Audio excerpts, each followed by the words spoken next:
Okay, so welcome to the first hands-on session.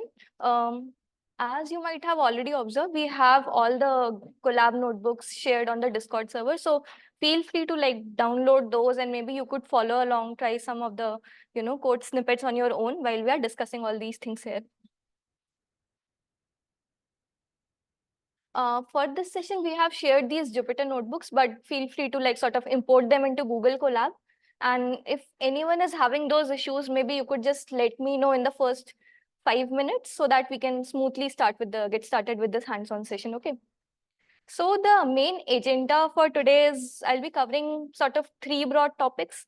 Not even three, two. First is basically a pre-processing pipeline or a natural language processing pipeline for text, because the school is generative AI for text. So this will mostly cover some of the traditional tasks that we have in NLP. And after that, we'll briefly touch upon the static, like a comparison between static and contextual embeddings. So in the previous session, we already had some discussion about static vectors or static embeddings such as word2vec or glove. And then eventually we'll sort of also look how these embeddings are different from the BERT embeddings. And if time permits, we'll also look briefly at the BERT architecture, how it is coded up in, say, Hugging Face, how these layers are arranged or stacked. So the theoretical aspect was already discussed. We'll just have a brief, quick look at the code. Okay. Okay, so let's get started. Just a quick intro on what libraries we'll be using today. So we'll start so I guess most of you are here aware of datasets or Hugging Face or Transformers library, right? So Hugging Face has this sort of three libraries. One is datasets, the second one is Transformers, which is mostly model related things. And then we have Evaluate, which mostly has the metrics which sort of you can use to evaluate the performance of different types of models, okay? We have the sentence piece library. So sentence piece is a type of tokenizer, which we'll discuss. And then we have basic things like NumPy and Matplotlib and sklearn to just basically do some basic plotting and everything, okay? Okay, so coming to the first part, which is pre-processing pipeline for text with Spacy. So how many of you have already maybe worked with Spacy before? Okay, so maybe a few of you have already worked with it. Okay, so the basic core behind using Spacies, we have this model called EN Core Web SM, which I have loaded here. So this is basically sort of a pipeline. And why is this called EN Core Web SM? So this SM basically denotes that this is a small model. So there are other variants where you could have MD or LG, which denote the medium or the large models. EN denotes the language for which this pipeline was originally trained, the model and everything which is optimized here. Core Web is actually the dataset. So it's an internet dataset which was used to sort of pre-train or set up the components or the modules in this pipeline. So the first task we can always do before we want to use Spacy is just load this pipeline. And then maybe we can get started with a very basic text. So it was the best of times. Maybe someone can already recognize where this is from. So, okay, so what are the tasks that come to your mind when we talk about basic pre-processing on any sort of text? It could be maybe coming from social media, it could be coming from research papers or legal documents. What all things do you think are necessary?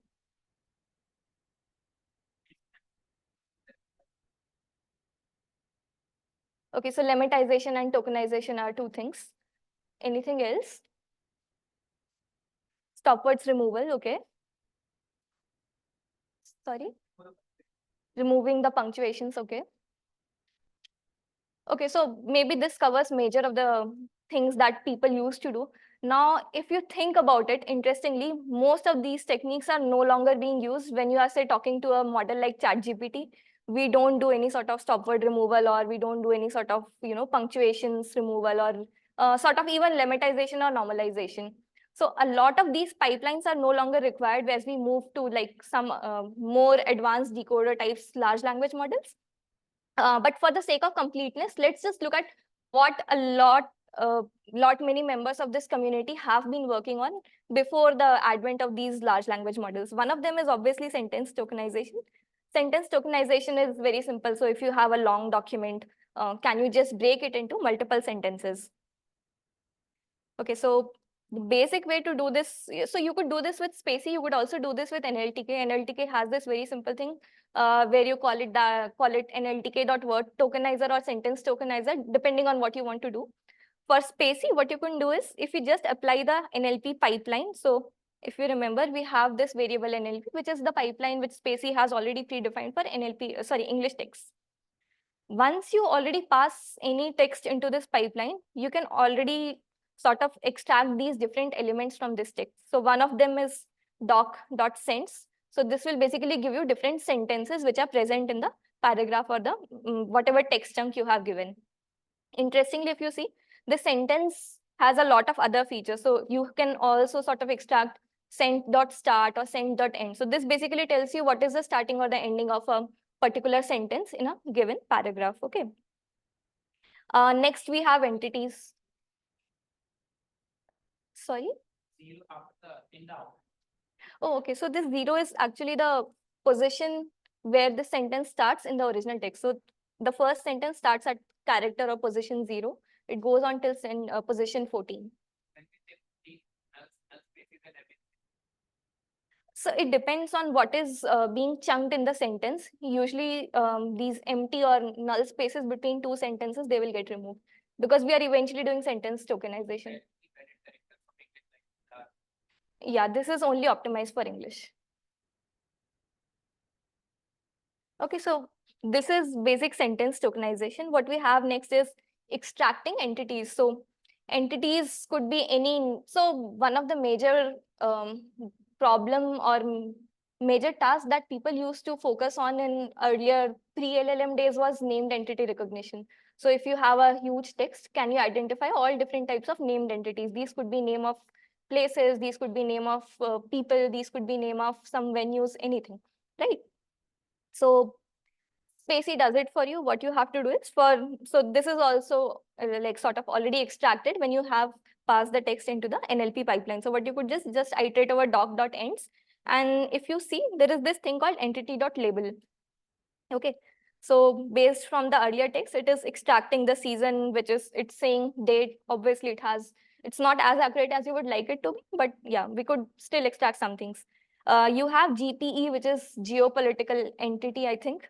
Okay, so England, for example, is a geographical or a geographical entity, or you could also consider it as a political entity if you consider it as the name of a country. Okay. So same thing. In Spacey, you can also sort of have this nice visualization. So what you have to do is just sort of import this, renderer. So it will basically sort of highlight all named entities. So it's a very nice plugin to have or a feature to have if you want to build some website and do some analysis on the test that some text data set that you have been doing. So say if I have some huge corpus and I just want to observe what all things are in there, this is one of the things which sort of could be used. Yeah, the model is already pre-trained. Spacey has made these models available under its pipeline. Okay. Then we have basic things like lemmatization. You could do pause tags and syntax trees. Okay. So what we have done here is you can iterate through each of the sentences, and then you can find out what tokens are there in each sentence. And for each token, you can do a couple of things. Okay. So the first one is lemmatization. So lemmatization is just trying to find out the root word of the the word which is actually present in your text. This tokenization is actually a bit different from what we do in, say, LLMs. If you have already seen, we have things like byte pair encoding, right? We have subword. So these are all different types of subword tokenization. Spacey, as of now, this particular example is simple word tokenization. So it's not a type of subword tokenization because every token here is a word in itself. So this is more like a natural form or root form of the word. Okay. Okay, so then what do we have next? We have toke.pos. So this sort of gives you the pos tag for that particular token. You could also sort of, so this spacey.explain is, so this POS will give you basically a tag or a specific identifier. What you can do is just do spacey.explain to sort of print the actual label. And then you also have a thing like token.isStop. So this will tell you if this particular token is a stop word or not. Okay. You can also form, okay, so I'll go to this part, which is dependency tree. So have any one of you like sort of come across a dependency tree earlier? Right, so dependency tree is a very simple thing. So every sentence can be sort of broken into a tree. So this is called a syntax tree. What you can observe here is that this is how a sentence, like multiple tokens of words in this sentence are related. Okay, so for example, this the, which is the determiner here, best is the adjective, so these are just post labels. But then what are these specific words modifying or have a relation to, this sort of thing is captured in this syntax tree. For example, for this word was, the subject of this particular subphrase is it. So if you can try to see it more, I don't have enough space here, but if you try to observe it in a much bigger window, it will look like a tree. So at the top, you'll have a subject, and then you will have different objects. What are the, action words here? Okay. Okay. So before we had these subword tokenizers, we used to have like multiple tokenizers, and we'll discuss briefly like some of the most popular ones. Okay. So you can find these different tokenizers in the NLTK package. You can do the same thing using Spacey also. I'm just, for the sake of completeness, telling you how you could do it with NLTK also. Okay. So NLTK downloads all these tokenizers in the Punkt package. So you have to sort of install this first. And let's start with this text. I ate 8.5 ice creams in New Delhi. Nothing uncommon about this. You can very easily find these types of statements on social media, right? From the perspective of processing this text, there are few sort of different aspects which we should consider, okay? First of all, you have emojis in here, okay? So this you won't find in any formal written textbook or any formal text, right? You have sort of 8.5, which is a bit uncommon thing. And then you have the word New Delhi. So this actually is a single word, but it's obviously space separated. So ideally, we don't want a tokenizer to consider that New and Delhi are two separate entities or separate tokens, okay? So this word tokenize is the basic thing, basic NLTK tokenizer. And okay, I have not updated the text. So if you look here, this is the basic tokenizer. It has two issues. One of it is New and Delhi are getting segregated as different tokens, and then you also have emojis, but these are also sort of combined into a single token. You have a different version which is called the tweet tokenizer. So this will sort of, segregate and identify those tweets. There are also some packages which, if you give it a, this emoji, it will also give you a explanation or a text version of this emoji. So it makes it basically easier for us to process this. And then we also have this multi-word entities tokenizer. So what you could do is you could specify into, so this tokenizer will always have some multi-word entities which are already fed to the tokenizer. But what you could also do is you can tell it or train it on new multi-word entities which are maybe very domain specific for the domain that you're working on, right? So we say that, okay, New and Delhi is a single token. So don't split it, keep it as a single token, okay? These were the tokenizers which were available in Spacey and NLTK. In LLMs, we have something which is called a subword tokenization, okay? So there are three major types of tokenizations or subword tokenizations. One is byte pair encoding, which is used in models like GPT, GPT-2. Roberta model also uses that. We have word piece, which is mostly popular because of the BERT model. And then we have a unigram model, which I have not discussed here. There is a slightly different variant of BPE, which is sentence piece. So sentence piece is by Google. The code is not publicly available, but people have tried to come up with, sort of these public variations of these, public code of the sentence piece tokenizer based on what has been described in the paper. Okay. Now, okay. So I guess because everyone is familiar with Hugging Face, I think we already know how to sort of import these tokenizers, right? So say if I want to use the GPT tokenizer, what I have to do is GPT-2 tokenizer dot from pre-trained, and it will sort of load the pre-trained tokenizer. Another way to do this is maybe you can also import it using auto tokenizer, right? So you can do auto tokenizer dot from pre-trained and then specify the name of the model. It will load all the configurations of that particular tokenizer and sort of give you the tokenizer for that. Okay.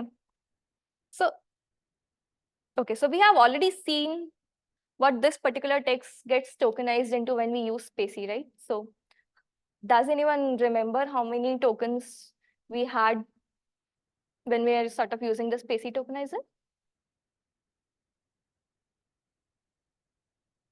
It was just splitting on spaces, right? So every word will sort of have its own token. Now let's see what this GPT-2 tokenizer or BERT tokenizer or this ExcelNet tokenizer will give us, okay? Okay, so by the way, these three different tokenizers are actually variants. So GPT-2 is the byte pair encoding tokenizer, BERT tokenizer is the BERT is the, sorry, word piece tokenizer, and then sentence piece. For sentence piece, we have taken ExcelNet tokenizer, okay? Now, if you look at this output of GPT-2, first of all, you will observe some new character, which is this G with a dot on top. So this is basically just a space which has been sort of transformed into a new character. And this is how the tokenizer operates. It will replace all these spaces with a new character. If you look at BERT tokenizer, it will sort of ignore these spaces. So these spaces are sort of missing in these tokens. And if you look at ExcelNet, this space is again tokenized or sorry, transformed to a new underscore character. Okay. So these are three differences. Now coming to how these tokenizers are sort of different. Okay. When we have byte pair encoding, what we'll usually do is we'll start with very small tokens. So these could also be characters. And what we'll do is we'll try to find out the frequency of each of these tokens. Then we'll try to see which of these characters or tokens can be merged to create a new token. And this is again dependent on the frequency in which they are occurring in our corpus. Okay. So if suppose I have a huge corpus and first of all, I started with some characters as the initial vocabulary. Then I observed that maybe E and D are, so this ed, which comes from maybe adding, which gets basically added to the root form of a word to sort of, create the past tense. So this is coming maybe very frequently. So what we could do is we can create a merge rule, which will say that ed is the new token in our vocabulary. And then we keep on repeating this process, until we get to a specific size of the vocabulary which we desire for, okay? Word piece is sort of still similar to what we have done in byte pair encoding. There is only one slight difference. When we are sort of merging these tokens and creating new merging rules, what we used to look is the frequency of, a co-occurrence of two particular tokens in the vocabulary, and the highest frequently occurring, two pair of tokens, those are considered as the pair of, tokens which have to be merged. When you do sort of word piece, what you'll do is you'll sort of normalize it with its own probability. So that is the only difference in byte pair and word piece tokenizer. Sentence piece sort of is slightly different from word piece because it will just consider the entire input as a raw text string. So everything is considered there. And then once you have this, so everything including space is considered there, right? One thing is that in BP and word piece, you do a pre-tokenization step where you will already split whatever text you have into space. Based on spaces, you'll split it into multiple tokens and then, proceed with the rest of the tokenization. Sentence piece basically comes into picture because a lot of these languages could not be, sort of space separated. So if you have, for example, Chinese, space is not the delimiter to sort of indicate different words or tokens. So that's why it just starts by considering the entire text as a string, and then it will just use the same BP algorithm. I have some fine tuning, but I'll come to that later. Maybe we can go to the contextual and non-contextual embeddings part. Okay, just for reference, this is the session 1 Jupyter notebook if you want to follow along.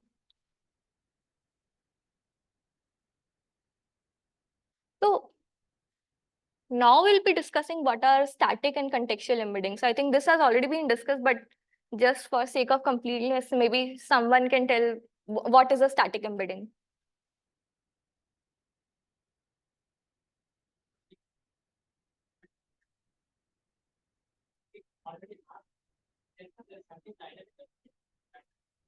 Right, so every word will have its own embedding, but this is sort of fixed. Now, why is it different? So I could take the word bank, for example. So bank could refer to a river bank. It could also refer to a, the financial organization which we have. When we are sort of training these word-to-vec or glove vectors, skip-gram, CBA models, this bank is not being differentiated. The meaning of this word bank will depend on the context in which it's occurring. So if the sentence is about some financial entity, it's more likely that I'm talking about the financial organization bank. And if I have something around rivers, maybe then I could be referring to the river bank, like the river bank meaning of the word bank. Okay. Now, when we are training these models, we get just one embedding for the whole word bank. So if it's the river bank or it's the financial organization bank, I actually end up with the same embedding. So that's why these embeddings are called static. But as we observe, we'll take into context the nearby words or the sentence words, like the tokens which are in the sentence. So usually embeddings from BERT model are called contextual embeddings because they encode the context while they are sort of creating these embeddings. Okay. What we are going to do today is a very simple exercise. What we'll do is sort of take the glove vector embeddings for the word bank and compare how are these embeddings different for the BERT model embeddings. Okay. So Spacey has this nice thing where what you could do is, so this is so for this exercise, we'll use the EN Core Web large model. So the nice thing about this model or this pipeline is that it already has the glove vector pre-computed for each of the tokens which are present. Okay. So we don't have to separately sort of, get these embeddings for different words. Okay, so we'll start with two very simple sentences. I went to the bank yesterday to withdraw cash. And the second sentence is, we went fishing by the river bank. So, okay, so now you can observe that these two sentences have different meanings of the bank. Okay. Let's pass it through the Spacey pipeline and then just see what tokens are there. Okay, so this is just trying to print different functionalities which you have for different tokens.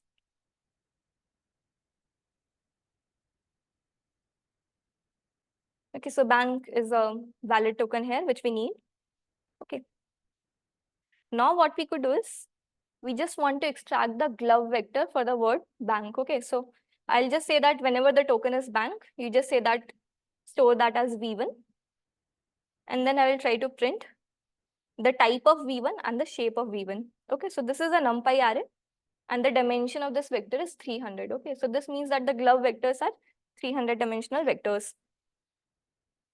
I can also print out the vector. It has some values. Okay, so okay, maybe let's just keep it here. Okay. So this is the embedding for the word bank for the first sentence. Okay. The first sentence is in the context of financial organization. Now we can retrieve the same glove embeddings for the word bank occurring in the sentence, second sentence where the context was river bank. Okay. Let us again print. So this is also a NumPy array, same 300 dimensional size. Okay. And now we'll just compare this V1 and V2 vectors. So the first one is for a financial bank, the second one is for a river bank, and you can see that all of these values are same. So if the 300 dimensional, all these values actually match. So this is saying that we have the same vector irrespective of the context in which the word bank has been occurring. Okay. So this was a form of static embedding. Now what we can do is we can just load the BERT model and see what embeddings does it give for the same words. Okay. Again, we start off sort of load the model and the tokenizer. So what we are using here is the BERT based uncased model. So uncased basically refers that you don't do normalization of the case of the text. Base model is the smaller model which has sort of 12 layers. You also have a large model which has like 24 layers. We'll just use the smaller model for now. Okay. Okay, so now what I have done is I have written here a very small function which will basically embed whatever text I have I'm giving to the function, and it will give me the embeddings for the BERT model for each of the tokens. Okay, so what I have done is tokenizer.encode text. So this will give me the tokens. I'll just create a tensor out of it. Okay, and then this is my input IDs. I'll pass it to the model. This is the outputs. The output has this last hidden state representation. So I'll just extract that out and I'll just return this. So the output of this function is basically a vector for each of the tokens which have been extracted from the text. Okay. Let's just do a quick run or a test on this. Okay. So now we have this sentence, we'd like to embed this text. Tokenizer.encode will give me the vocabulary IDs. So 101, any guesses what this is? Sorry. Yeah, so sorry, I cannot find out who is it, but yeah, so this is the CLS token. Okay, we'll come to it actually. What we can do is we will actually take these token IDs, use the tokenizer and decode them back to text. Okay, so we'll just do the same. What we will do there is just copy this. And this bird tokenizer has this function, convert IDs to tokens. So we started off with this. We would like to embed this text. Sorry. The tokenizer added a CLS token. It normalized the case because we selected the uncased model. It added a SEP token. Okay. And if you look at it, some of the words got tokenized because this is a word tokenizer. This word embed got tokenized into 2 tokens. Okay.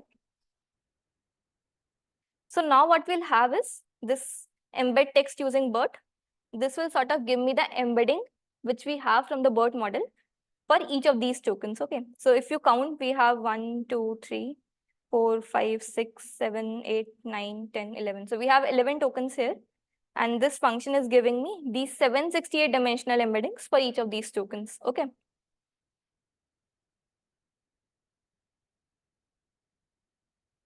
So far, so good. We know how to extract the embeddings for each of the tokens. Okay.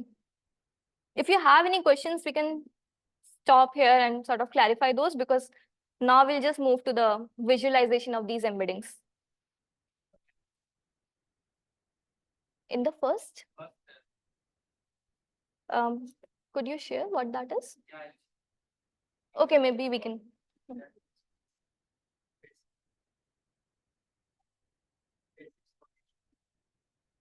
He's asking, is Spacey installed?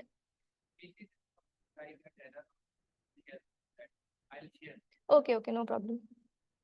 Okay. Okay, so I think somebody asked this very good question, that now we have like these embeddings. How do we even sort of understand like these embeddings are meaningful or not, right? So one way to do that is, if you have very good embeddings, words which are related or similar to each other, they should have high similarity, right? Because that is what we eventually want to obtain. Like if you have two words which are occurring in the same context, which are probably synonyms, are replaceable, we would want that these two embeddings look very similar. So there are two ways to sort of understand these embeddings. One is that you could compute a Euclidean distance or any distance metric. You could have n norm and compute a distance between these two vectors.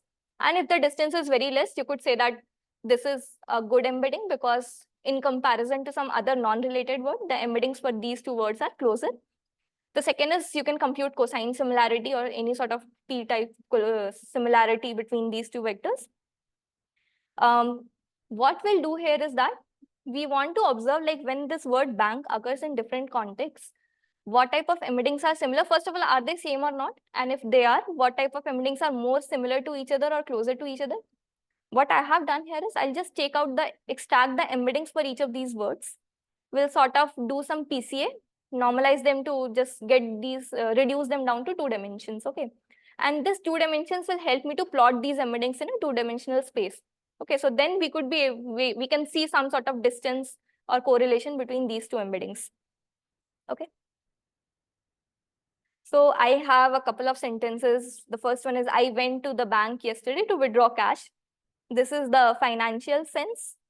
We went fishing by the river bank, which is again the river sense. And then we have a third sentence, which is again the financial sense, because we say that we are borrowing a loan from the bank. Okay. I also have one more example where we say that the bank issued a new 10 rupee note. So this note here means the currency note. And in the second sentence, we have this word, please note down something, which is some steps given by something. Okay, so we have two different meanings of the word note here and two different meanings of the word bank here. What I can do is I'll sort of convert all of these text into tokens, and any token which is sort of common in the first 3 outputs, that is the token for the word bank, right?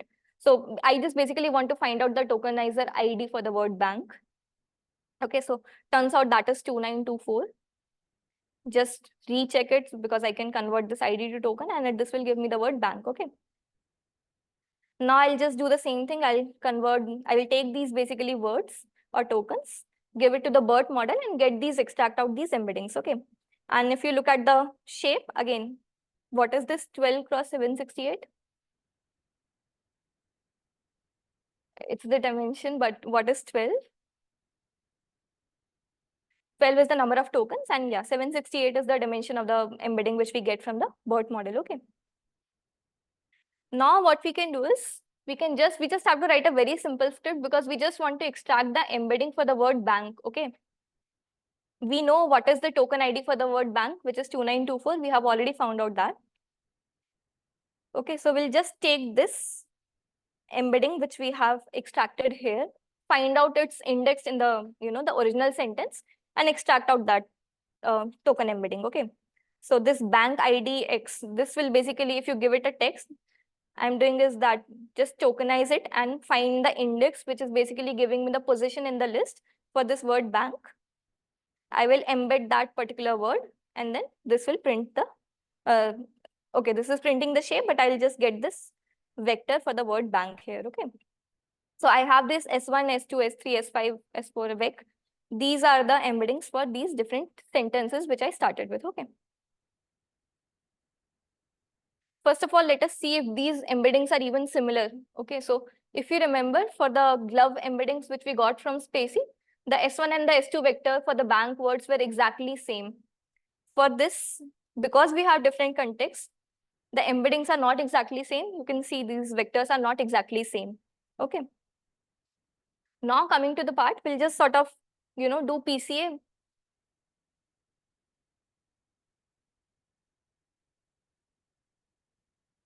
Yes, so token ID, sorry. Yes. Yes, token ID remains the same. So token ID is more like a index in the vocabulary. So you can consider if you have a dictionary, that is just your roll number for the word. But the embeddings which you get, that would be different because the embeddings will be dependent on the context in which this is occurring.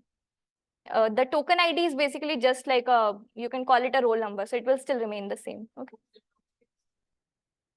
Yeah, that is static because it's actually never used. It's just sort of representing text into numbers because your model cannot understand this text as it is, right? Okay, any more questions on this? Okay. So, okay, we'll just do PCA. So PCA may we specify that the number of components is 2. So we say that we just want 2 dimensions. And then we just take all these different vectors and pass it to the model. So we started off with these 5 vectors, each of dimension 768, right? And then we end up with 5 vectors, each of dimension 2. Okay. I'll just plot all these vectors. What I have done is I have sort of added some context from the original sentence here. Okay. So if this sentence was, I went to the bank yesterday to withdraw cash. While creating this graph, I had just added bank and cash.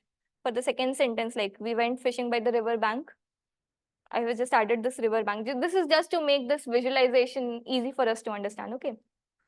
And we just plot this graph.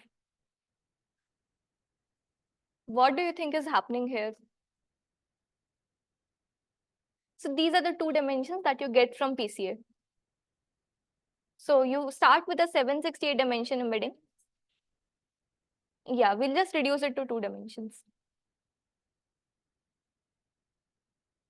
Okay, so first of all, let's look at the word bank. Okay, so when the word bank was occurring in the context of loan or the context of cash, the embeddings are still similar. But if you consider the river bank, it's farther away in comparison to when it was coming, like occurring in the context of financial organization. Yeah, you could also have done clustering. Yeah, exactly. You could also have done clustering if you wanted to do that. I just did this so that it's easy to visualize.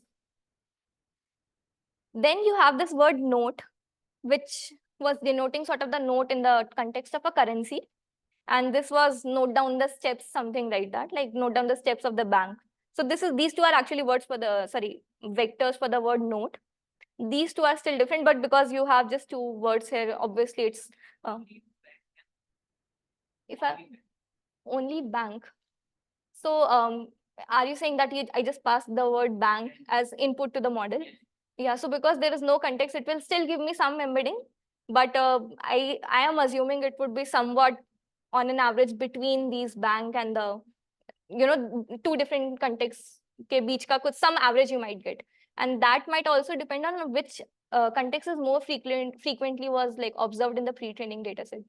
So if you have a financial domain का data set which was majority in pre-training, you might observe कि original ये जो financial bank है उससे closer embeddings you might see. Okay. As such, there is no significance of these two dimensions because this is just for visualization. Okay, so but yeah, you can another thing that maybe you could do on your own is just compute the cosine similarity of these different vectors, compute if there is actually a similarity difference, and then you can be assured that actually these embeddings are contextual and they have different you know, sort of information which is being encoded depending on the sentence. Okay, any questions here?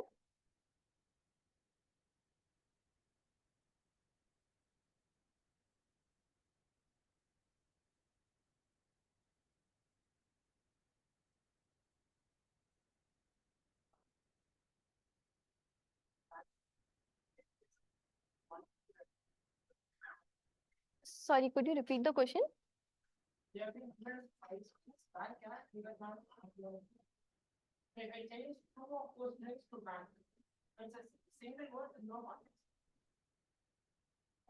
Hmm.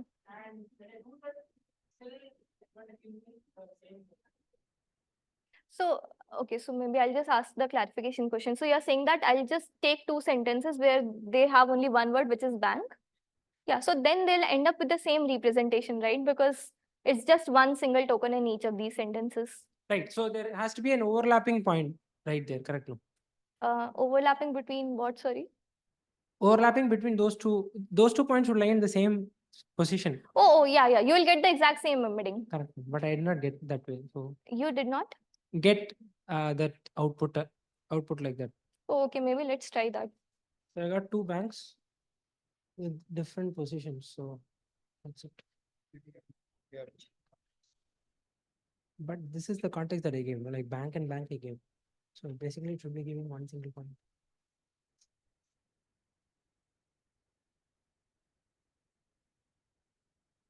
Only thing that I did was instead of enumerating, just enumerated bank and banking.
At least the values for me are similar. I'm just trying to figure out what happened here. Is it the case with you too, or are you getting different values? Maybe I'll discuss later. Okay, we can discuss that later also. Yeah, I made a mistake here. So what he asked is basically if we have two different strings but the same word bank, then it will sort of give you the same thing.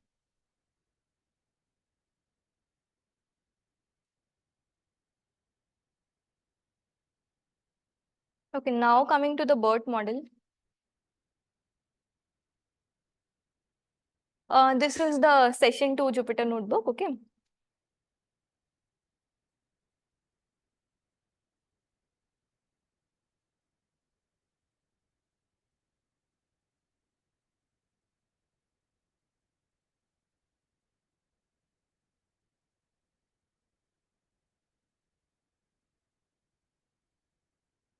So for some very specific architectures like BERT and GPT and some basically the popular ones, you can do either this direct import of the BERT model from the transformers library, or you could just do auto model dot, from pre-trained, or auto tokenizer dot from pre-trained, and load these models. Okay.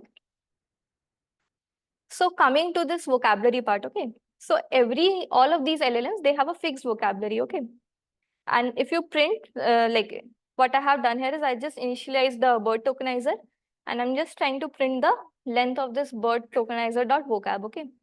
So this BERT tokenizer has a base vocabulary of 30,000 tokens, okay. If you want, you could also sort of explore what are there, like what all things are there in the tokenizer.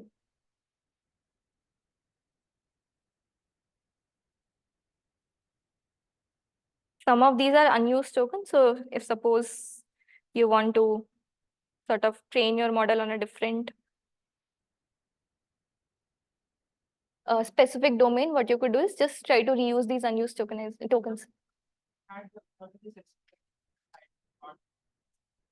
I try to get the document, which is going to have something that is not there in the vocabulary, then will the semantic meaning be taken for those text embeddings? Because even if it is not there in the vocabulary, what the placer is going to convert that particular word to a But in that case, the word that we are not seeing in its training data, let's say a good job at getting the proper text embedding.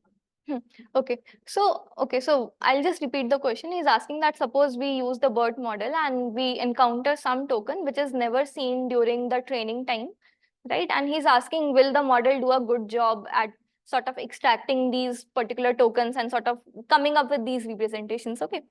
So there are two things which can happen. So BERT has a UNK or an unknown token. Okay. So if that particular word is never seen, it might get tokenized as UNK. Or it's possible that sometimes there is a complex word, but it might still get tokenized into certain subwords.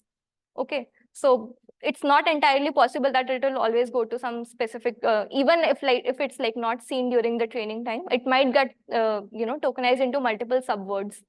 So it entirely depends on that. And these tokenizers are actually not perfect. So I was just having this discussion with someone. So if you take this word insignificant, okay, so ideally, where does this word insignificant come from? It's basically a inflected form of the word significant, right? In basically is a prefix which sort of denotes a negation of the original word. Like you have factual and non-factual. So non is just a prefix which sort of gives this inflection. So all these things are actually taught in traditional NLP. But if you look at the BERT tokenizer or the GPT tokenizer and try to do this tokenization of these different words, you'll find 4 different tokens which are being used for the same thing. Okay. So you'll find the word significant in the vocabulary. You'll also find the word space significant, which denotes that this is the entire word in itself, significant, in the vocabulary. You'll also find the word insignificant in the vocabulary, and you'll also find the prefix in the vocabulary. Ideally, what we could have done away with is we could just have the word significant and the prefix in, and you could sort of represent both of these words, right? But instead, we are actually sort of wasting 4 or 5 tokens in the vocabulary for just this representation. What do you think is the cause for this? Okay. Yeah, exactly. So he's saying more occurrence. So ideally what happens is when these tokenizers are trained, there is no linguistic rule which is added, right? What will happen is whatever, if the word insignificant occurs multiple times in the corpus, it will say that this is a new word. If the word significant also occurs multiple times in the corpus, it will say this is a new word. Now, actually, when you start with this model, it actually has no association between the word insignificant and significant, even though their meanings are very similar. These two tokens, like the embeddings for these two tokens, they will be learned actually independently, right? Ideally, this is like a non-optimized way. I don't think there has been any work on this, but this is probably one direction which you could consider, right? Ideally, we can sort of minimize this wastage of tokens and maybe use it for, reserve it for other languages or other symbols or something. And you can also sort of optimize this at the training level. Like if you start with something like this, you actually can establish that, oh, this, if you just add this prefix, it will actually mean something else, or maybe just the opposite of something that you already have in your vocabulary, right? So if you look closely here, they have a lot of unused tokens. So this will come in useful when you say you already have a BERT model, but now I want to adapt it on my own domain. So this could be, say, legal domain. I could have some legal documents, and I want to, there are some very special words which are getting tokenized as UNK unknown, or some subwords which are non-optimal. So what I can do is I can again pre-train, like not pre-train from scratch, but again pre-train. So what will that pre-training entail? First of all, I'll just replace one of these unused tokens with the words, with the tokens that I want to actually include in my vocabulary, right? But after that, so every token will sort of get converted into an embedding also, right? So that is the embedding matrix. So that I will have to retrain. So for these newly added words, I'll have to sort of create these new embeddings. I will have to basically change the dimension of the matrix, right? And if you look at it, like these words start from here. So you have this one exclamation mark, which is starting from 999, right? Sorry? Yeah, these are empty. These are unused.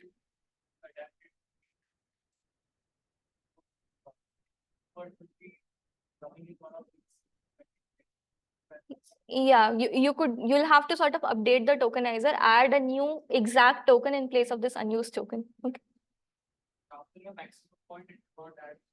Yeah, so that 30,000 limit is fixed. So they have like roughly 1,000 tokens which are like unused.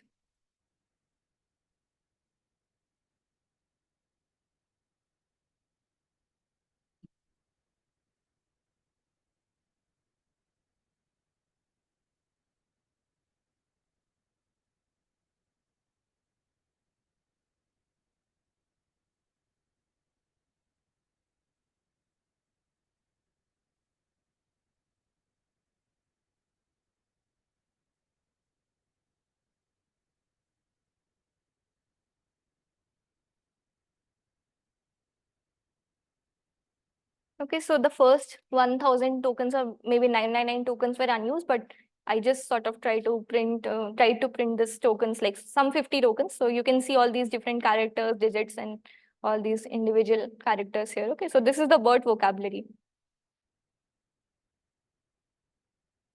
Now you can obviously do all these things, like you can load the BERT model and try to see these different layers. Okay, so when we were discussing these encoder type of models, what all components are there?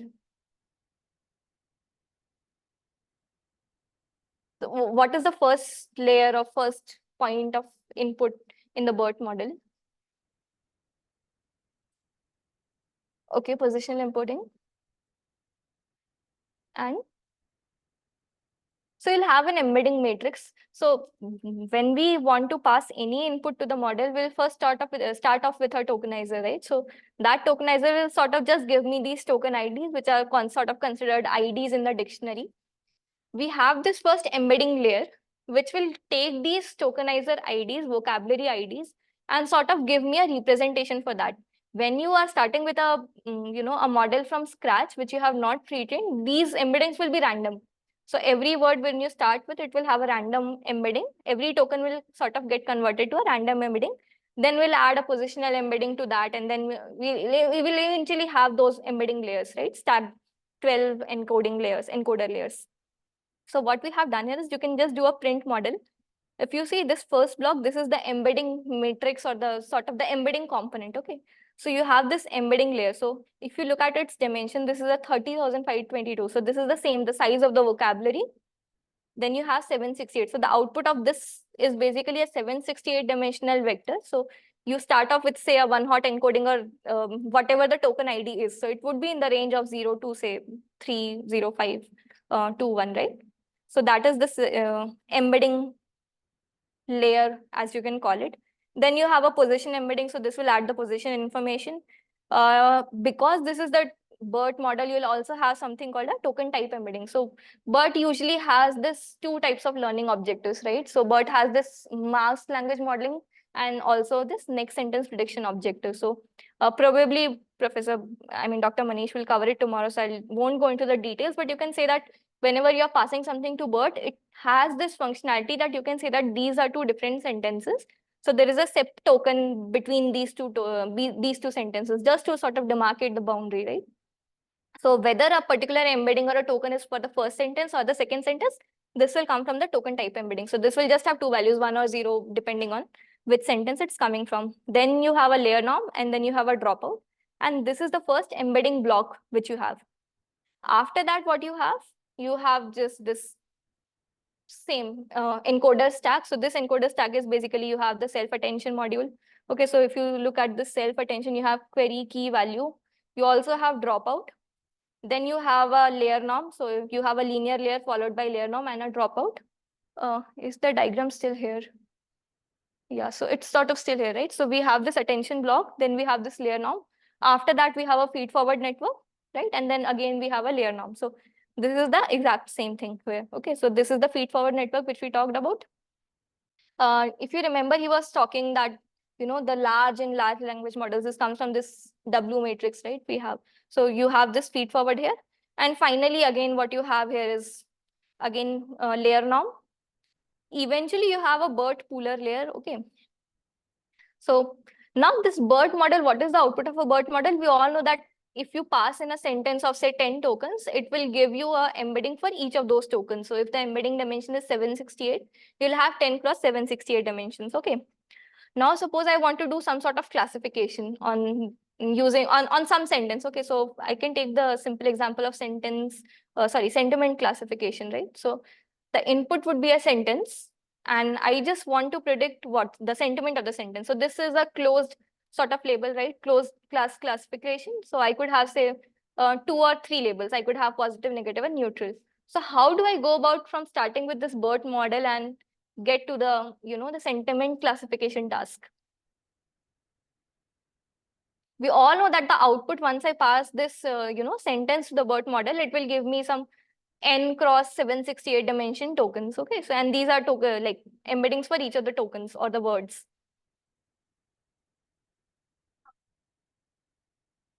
What do you want to limit? Sorry.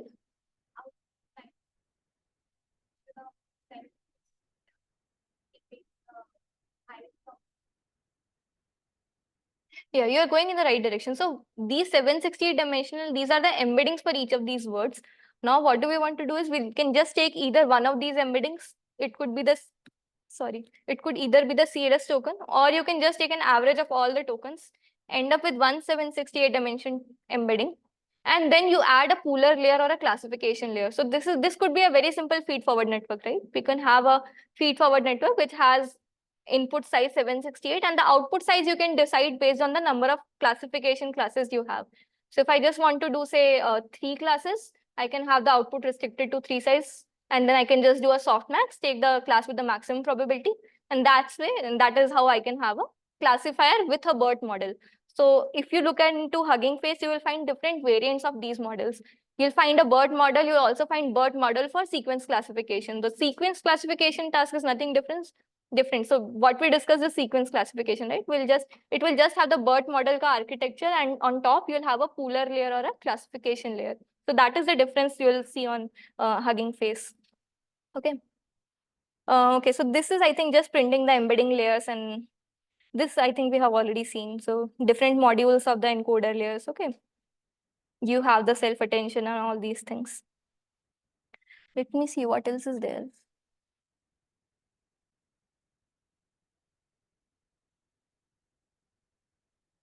Because I think I have like only 8 minutes. Maybe the rest of the things, this is just trying to sort of encode these models and sort of, try to get the values for different, like basically the output from each of these intermediate layers for a specific input. Okay.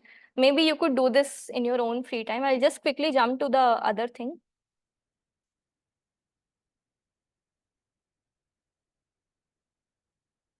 This one, which, okay.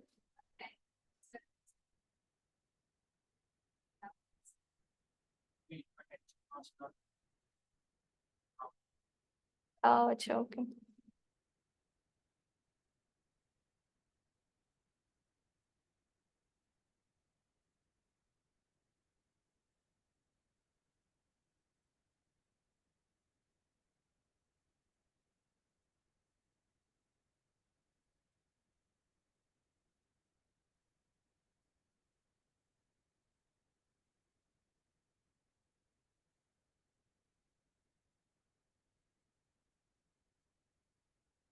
Okay.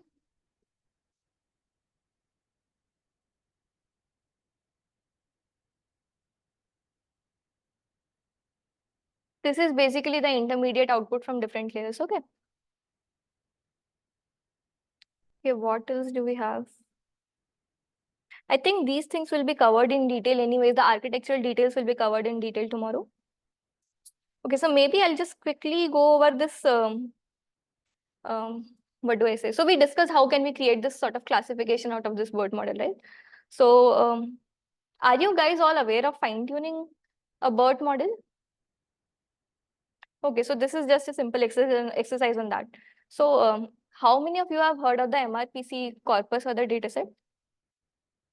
So it's the Microsoft Research Paraphrase corpus or the dataset. So what we have is have there is basically you have a pair of sentences, and the task is very simple. You have to find out if one of these sentences is a paraphrase of the other sentence or not. Okay. So this is one of the tasks in the glue dataset or glue benchmark. Glue benchmark is basically a benchmark created for sort of understanding the capabilities of these different models that we come up with. What we can just do is load these dataset from the, okay, so the point of this particular exercise is how can you have everything's right from like loading the dataset to evaluating these performance or like evaluating the performance of these models on the using Hugging Face or the transformers library. Okay. So you can just load this glue dataset from Hugging Face, sorry, the datasets library by Hugging Face. So you have this list dataset functionality, right? So this will just give you, I'm just printing the first 10 datasets, but you can like feel free to browse for more other possible datasets which are present here, right? So you have this acronym identification dataset, you have adversarial QA and multiple of these tasks. These datasets, they come with like predefined splits. So you can just load the train and the test splits. We start with a very simple BERT-based case model here. We have the tokenizer. We have the same encode function. If you look here, we have the sentence 1 and sentence 2. So for every instance in the dataset, you have 2 sentences. Okay. And this is the model which I was saying. So ideally, if you just want the base model, you could just do automodel.from pre-train. Here we have used a slightly different variation, which is automodel dot for sequence classification. So I'll just do it till here and I'll just print the output of this architecture. Okay, so that we can just observe how is this different.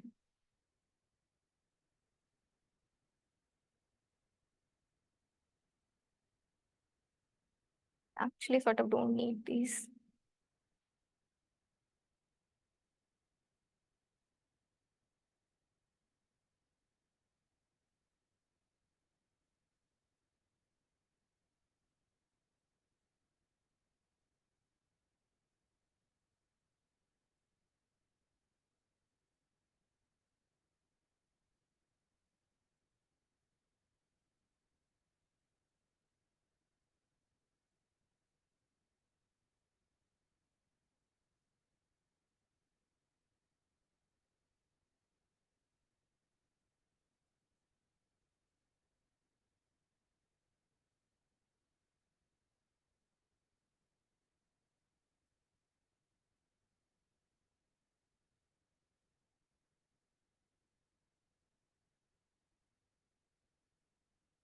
Okay, so this is the BERT model. What we have is a BERT embedding, same embedding layer.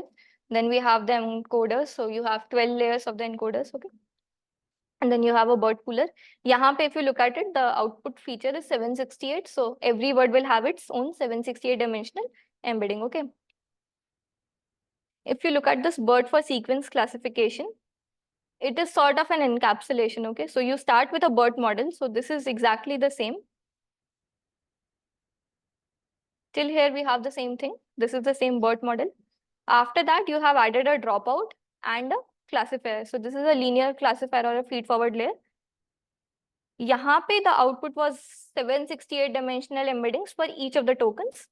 I will use the same ones, same thing as input to my next layer. Okay, so this has the dimension of 768. And yahan pe the output features ka size is 2. So because I have to do just a two class classification. Either the answer could be yes or no, right? Because the task is eventually is one particular sentence, a paraphrase of the other sentence. So the answer is either yes or no or true or false. So we just have a two-dimensional output feature. So this is how you can just adapt this linear classifier. So this is by default too. You can also specify the number of classes that you have for any specific task that you want to do, right? So because this was just a two-way classification, but if you have say n class classification, you can just specify the value of output features or the size of the output layer is 2 yahan pe. Okay. Do you have any more questions? Otherwise, we can just stop the session.